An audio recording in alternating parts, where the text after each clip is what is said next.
फलों को तोड़ लेता हूँ, फिर इनके स्वाद का आनंद लूंगा।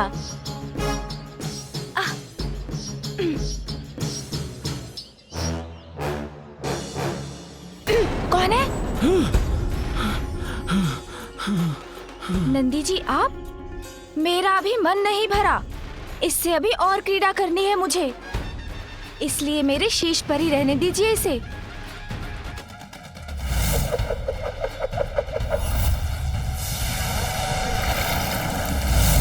दंड?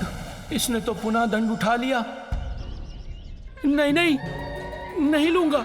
बालक, तुम इसके साथ क्रीड़ा करते रहो जब तक तुम्हारी इच्छा करे। हाँ, मैं जाता हूँ।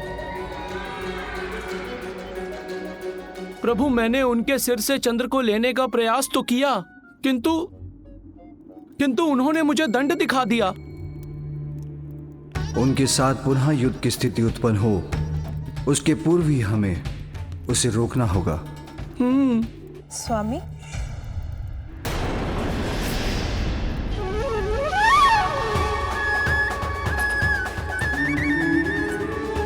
माता, माता यहाँ आ रही हैं। प्रणाम माता।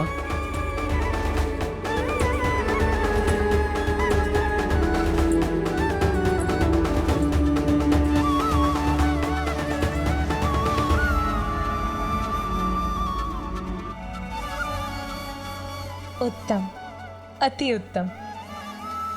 तुम सभी ये ले आए, तो अब मैं अपने पुत्र को भोजन करा सकूंगी। किंतु वो है कहाँ?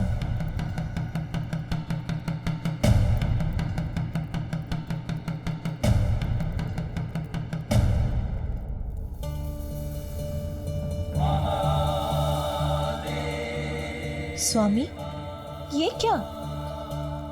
सदा आपकी जटाओं में स्थित रहकर आपके शीश को सुशोभित करने वाले चंद्र कहाँ हैं?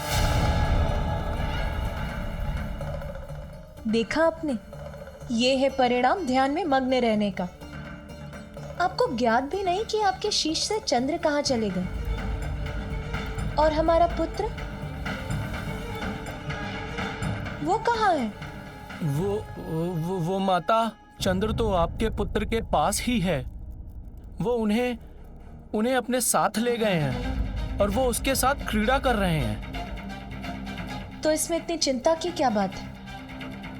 तुम जाकर उससे कह दो, वो लौटा देगा चंद्र को।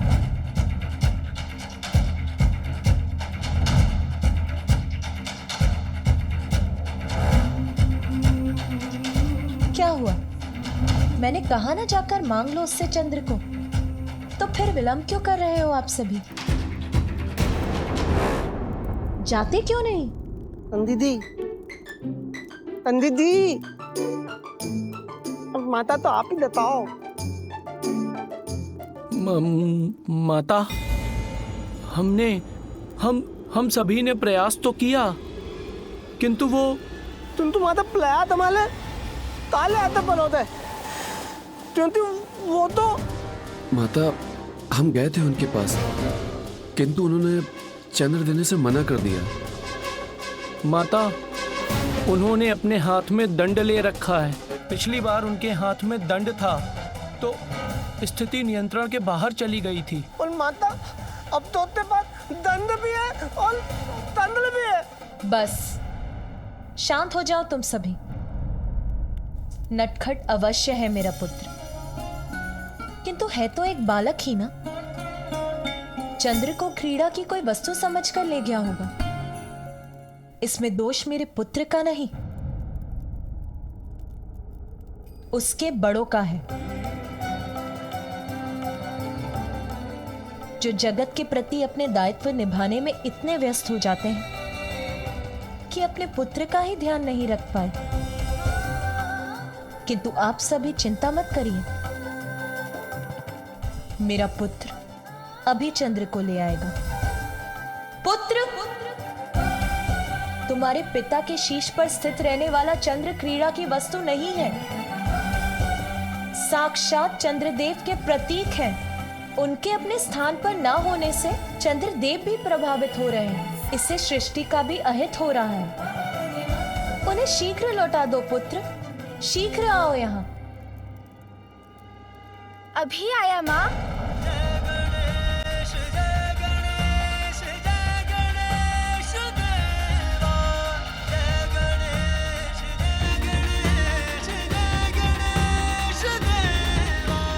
पुनः ऐसा कभी मत करना पुत्र। अपने पिता के शीश से चंद्र को कभी मत उतारना। चलो अब उन्हें उनके स्थान पर स्थित कर दो। अच्छा माँ, अभी रख देता हूँ। नहीं नहीं, मैं पुनः नहीं उछाला जाना चाहता। मुक्त कराओ मुझे, मुक्त कराओ। इतनी यातना नहीं झेल सकता मैं अब।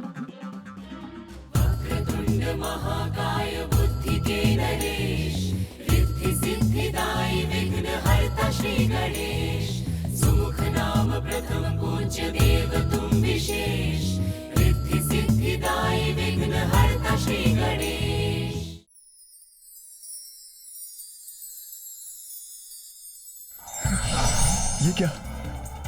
वहां वहां अवश्य कुछ ना कुछ तो परिवर्तित हुआ है। मैं पुनः महादेव के मस्तक पर स्थित हो गया हूँ। मैं रक्षित हो गया हूँ। अब सब कुशल है। स्वामी, इस घटना के परिणाम स्वरूप आपको ये तो ज्ञात हुआ कि देवी पार्वती के पुत्र क्या कर सकते हैं। अब ज्ञात हो गया है मुझे। नटखट है पार्वती नंदन, किंतु माता पार्वती और महादेव उन्हें संस्कार अवश्य देंगे। पिताश्री, मेरी ये भूल भी क्षमा करें। भविष्य में मैं कभी भी चंद्रमा के साथ क्रीड़ा नहीं करूंगा।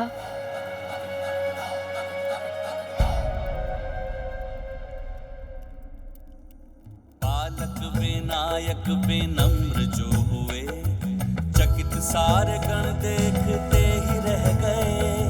चंद्र पुनः शंकर के भाल पे सजा, नाम चरितार्थ चंद्रशेखर हुआ। अनुराग से देखे पुत्र को पिता, हर्षित परिवार को देख के उमा।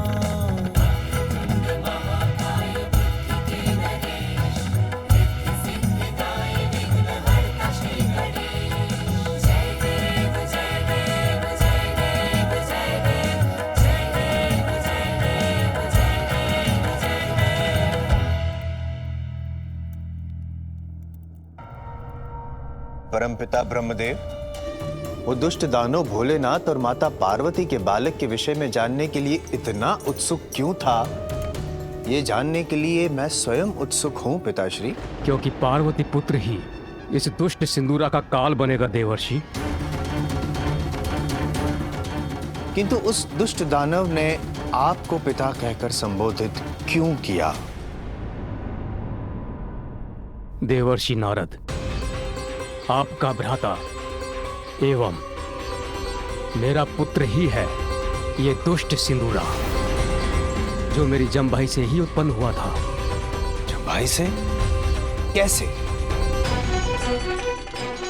मैं अपने ध्यान में लीन था, किंतु अचानक क्षण भर के लिए मेरी एकाग्रता भंग हुई। सृष्टि रचयिता का ध्यान भंग होना सृष्टि के प्रति उचित नहीं है।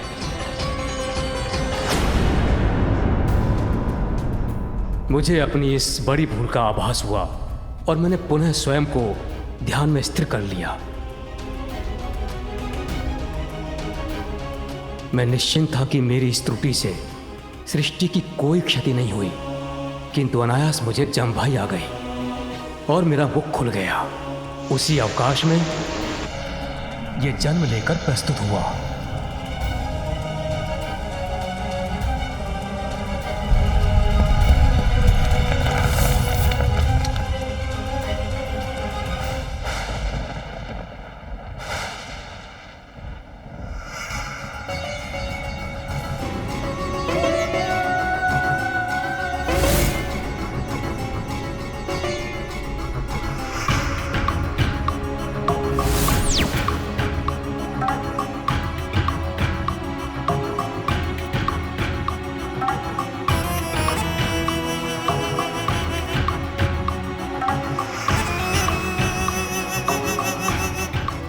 प्रणाम पिताश्री। प्रणाम माताश्री। पुत्र, कभी कभी भूल भी वरदान बनकर हृदय को हर्षित करती है। तुमने मेरी जंबाही से उत्पन्न होकर हमें अपार सुख प्रदान किया है। सिंदूर के समान लाल रंग होने के कारण तुम्हारा नाम होगा सिंदूरा। सिंदूरा सिंदूरा। जैसी आपकी इच्छा पिताश्री। उसके सुंदर रूप ने हमें पुत्र मुंह में डाल दिया और हमने उसे अनेकों वरदान दे डाले। हम कल्पना भी नहीं कर सकते थे कि उन वरदानों का इतना भीषण परिणाम भी हो सकता है। पुत्र, मैं तुम्हें सभी चुनौतियों और शत्रुओं को पराजित करने का सामर्थ्य रखने वाले महापराक्रमी योद्धा होने का वरदान देता हूँ। सिंदूरा का जन्म हुआ तो उसमें दिव्यता का समावेश था, किंतु लोभ और बल तो दिव्यता को भी दूषित कर देते हैं। पुत्र, स्नेहवश हमने उसे जितने वरदान दिए उसके अहंकार में उतनी ही वृद्धि होती गई। पुत्र, तुम इतने बलशाली होगे कि कोई भी शत्रु तुम्हें कभी कोई क्षति नहीं पहुंचा पाएगा। अपने शत्रुओं की बुद्धि में प्रवेश कर उनको नियंत्रण रखने में तुम हमेशा समर्थ रहोगे और उन पर सदैव विजय प्राप्त करोगे। मेरा आशीर्वाद सदैव तुम्हारे साथ है। पुत्र, मैं तुम्हें वरदान देता हूँ कि तुम अपनी विशाल भुजाओं में जिसको भी पकड़कर दबोच लोगे उसके शरीर के सहस्त्रों टुकड़े हो जाएंगे और उसका अंत होगा।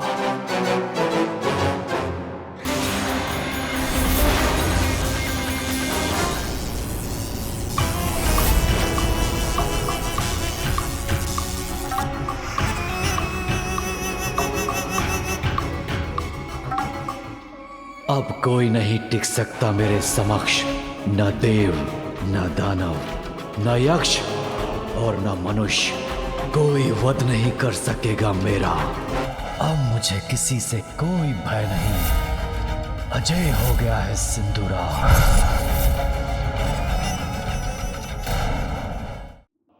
अब जब मैं किसी को भी पराजित कर सकता हूँ, किसी को भी, तो मुझे कोई भी रोक नहीं सकता। ऐसी अपार शक्ति का स्वामी हूं मैं कि इंद्र और दिक्पाल भी मेरे समक्ष नमन करने पर विवश हो जाएंगे। त्रिलोक का अधिपति बनूंगा मैं और मेरे सेवक बनेंगे समस्त देवता। पिताश्री, इन वरदानों के लिए आपका धन्यवाद, किंतु ये सत्य है भी या नहीं, इसका परीक्षण तो मुझे करना ही होगा। तो क्यों ना मैं आपको ही अपनी भुजाओं में आबद्ध करके देख लूं कि आपकी ये दी हुई शक्तियां प्रभावी है भी या नहीं। पुत्र, मैं तुम्हारा पिता हूं। क्या तुम मेरा ही अंत करना चाहते हो? क्या यह उचित है? बलशाली की इच्छा स्वतः उचित हो जाती है। महाज्ञानी है आप, इतना भी नहीं जानते। सत्य है, विषधर को दुग्ध पान कराने से उसका विष बढ़ता ही है। पुत्र, सौंदर्य से मुग्ध होकर ये नहीं समझ सका था मैं, किंतु अभी तो कोई उपाय कर इसे रोकना होगा। पुत्र, तुम एक महाबलशाली युवा हो और मैं एक वयोवृद्ध सृष्टि रचयिता योद्धा नहीं हूं मैं। किंतु मुझे तो अपनी शक्तियों का परीक्षण करना है, इसलिए आप मुझसे युद्ध कीजिए। या पुत्र, तुम श्री हरि नारायण के पास जाओ, वो युद्ध करने में पारंगत हैं। तुमसे युद्ध करने के योग्य तो वही हैं, मैं नहीं। और इस प्रकार असाधारण बल और अहंकार से परिपूर्ण सिंदूरा बैकुंठ पहुंच गया।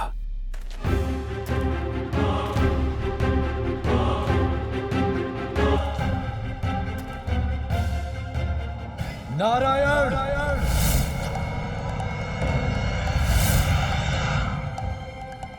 कहां छुपे बैठे हैं नारायण? मेरे समक्ष आइए।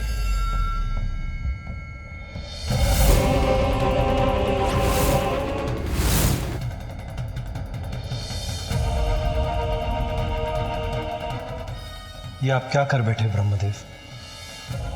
अब मोहग्रस्त पिता के अविचारपूर्ण वरदान के कारण त्रिभुवन को यातना सहनी होगी।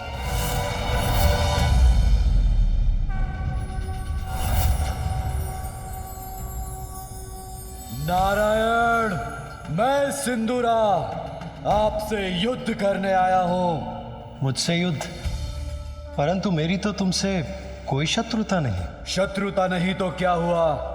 मुझे ब्रह्मदेव के वरदान से मिली शक्ति का परीक्षण करना है। सुना है कि महाकुशल योद्धा है आप, इसीलिए मैं आपको अपनी भुजाओं में भरने आया हूं।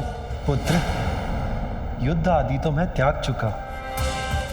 सृष्टि का पालन पोषण करने के कार्य में ही व्यस्त रहता। तुम महादेव पुत्र कार्तिकेय से युद्ध क्यों नहीं करते? युवा महायोद्धा कार्तिकेय ही देवताओं के सेनापति और रक्षक हैं। उन्होंने अपने पराक्रम से ताड़कासुर नाम के एक भयंकर राक्षस का वध किया है।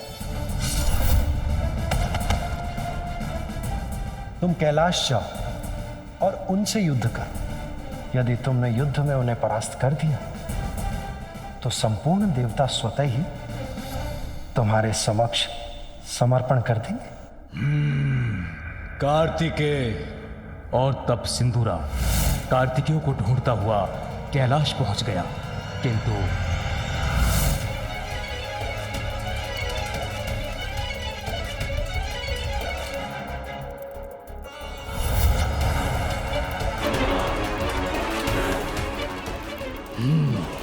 तो ये है कैलाश। यही मिलेगा वो महायोद्धा शिवपुत्र कार्तिकेय।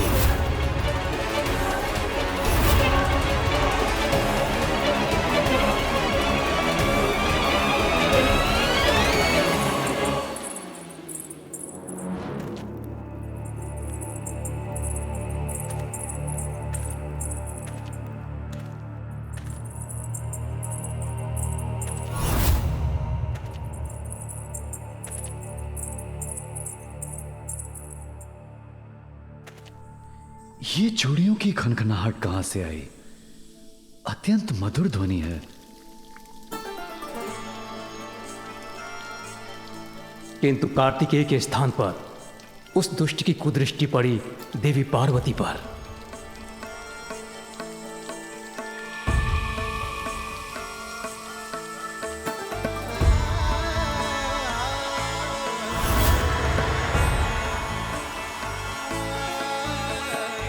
इन देवी के अपार सौंदर्य ने तो मेरा मन मोह लिया।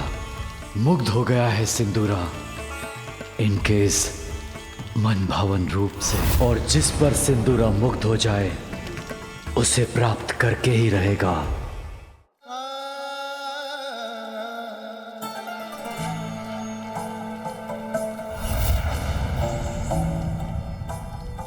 संयोग से उस समय महादेव और कार्तिकेय दोनों ही वहां उपस्थित नहीं थे। अपनी वरदानी शक्तियों से प्राप्त बल के मद में मदमस्त देवी पार्वती पर मोहित वो दुष्ट दुर्भावना हृदय में धारण किए देवी पार्वती की ओर बढ़ने लगा।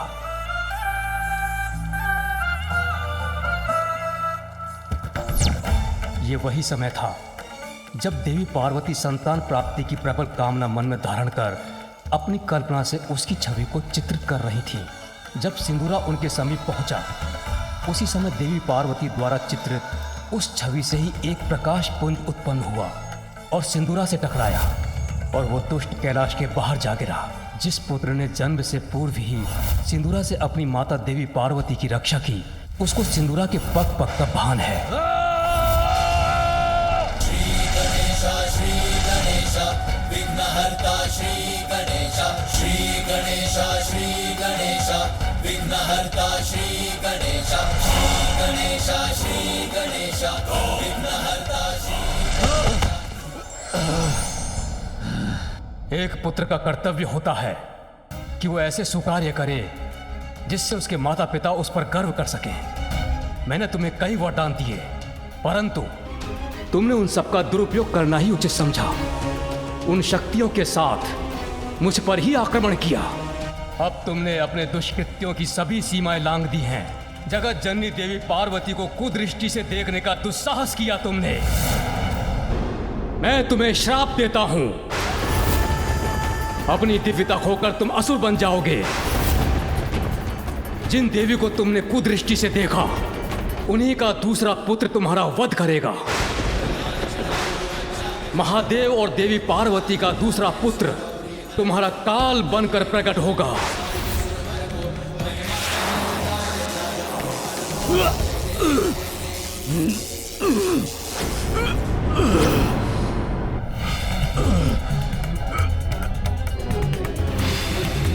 स्मरण रखूंगा, सदैव स्मरण रखूंगा ब्रह्मदेव। मुझे कुरूप बनाने के लिए कभी क्षमा नहीं करूंगा आपको।